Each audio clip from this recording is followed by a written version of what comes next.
ভাই আপনার বাড়ি কোথায় ভাই? যশোর সান্তালা।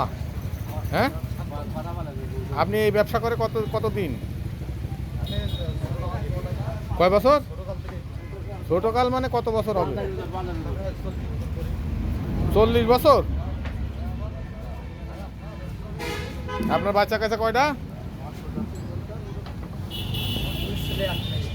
2 ছেলে। আপনার নাম কি? সেকেন্দার আলী। ভেজাল নেই তো? মাল দেখেই তো বোঝা যাচ্ছে কোনো ভেজাল নেই। ভেজাল আর লোকটাও ভালো। আচ্ছা আচ্ছা।